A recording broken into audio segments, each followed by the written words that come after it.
I was so fortunate to be able to get drafted by the hometown team after staying in state to go to college, and it's something I'll always eternally be grateful for.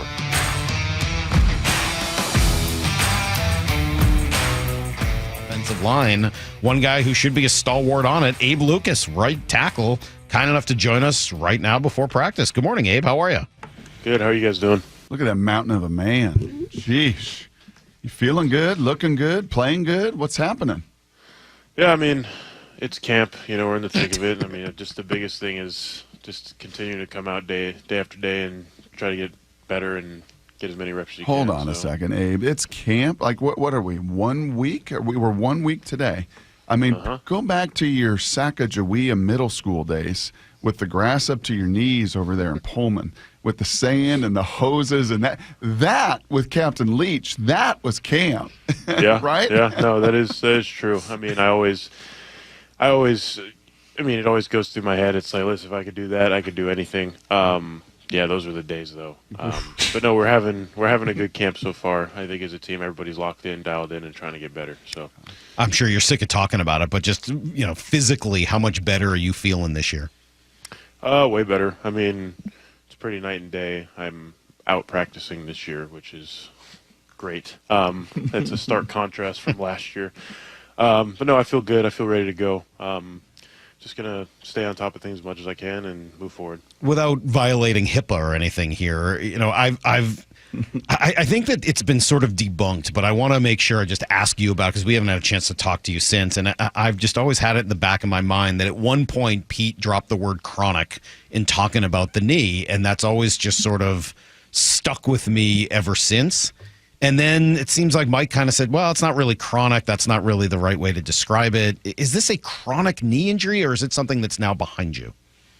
I wouldn't describe it as chronic either. I mean, I'm not going to say too much on it, but, I got it fixed. I mean, people know I had surgery on it, so I got it fixed, rehabbed it. Rehab never really stops with anything that you do as a professional athlete, so I will continue to rehab for as long as my career goes and just move forward from there and just keep getting the reps on it and feeling good about it. What does that look like, rehab, now, at this point, now that it's over? And I'm sure it was hell while you were going through it at the beginning. What does it look like now? It's just a lot of adaptation, I would say. So, to get stronger and to keep things stronger, you have to lift stronger and do more, I guess, strenuous activities. So that's what I've been doing. That's what I'll continue to do. And want to keep the strength around, so we'll keep lifting heavy and recovering the right way. Abe, I think the first time I met you, you were about 245 pounds at Archbishop Murphy. The great Jerry Jensen, Chris Sullivan, friends of mine, and we were at a luncheon there. I got to shake your hand, and then you go to Pullman. We referenced your training camps there with Mike Leach, and just grew into an all-conference performer there at tackle. And already, gosh, this is year 4 in the NFL for you. Is you kind of look at that journey from as just kind of the local guy from Archbishop to Wazoo to now the Seahawks? How do you just kind of characterize the last decade of your walk through this game of football? I mean, I'm really lucky. I'm really fortunate. I know some people don't believe in luck, but just kind of the way everything fell into place for me, I do feel like I'm very fortunate that it all happened the way that it happened. I mean, I know the kind of caliber player I am. I know that I work hard. I know that I love it. But, some things, it just, it seems like, God's looking out for you in certain types of ways, and, I was so fortunate to be able to get drafted by the hometown team after staying in state to go to college. And, it's something I'll always eternally be grateful for. You get a new offensive system, specifically on the offensive line. It sounds like there's a lot more zone blocking. How different is this system from last year? I mean, it's totally different. It's an entirely new offense. So, like you said, zone blocking, a lot of wide zone based Kubiak system. It really, I think what it allows us to do as O-linemen is open up and use our athleticism to run. And is different from like more of a traditional style offense in that it's not just strictly like gap and power scheme stuff. I mean, that's there, but it's going to be fun. It'll be a fun offense to watch. It'll be a fun offense to grow in. Do you, leading into that, knowing that there's more, as you said, running, do you work out and sort of tailor your body to that system, or is everything business as usual? I mean, it's more business as usual, I would just say. I mean, our bodies are going to adapt to the offense and to the style of offense that we have, so we're going to get used to running off the ball. I mean, when we train and stuff, that'll help, but it's all in the adaptation. Like, there's nothing super specific that we have to do except for just practice what we're going to do. The great Abe Lucas here with us. I have a sense that maybe Coach Benton and Mike Leach would have really enjoyed their time together. Yeah, am I right in that sense?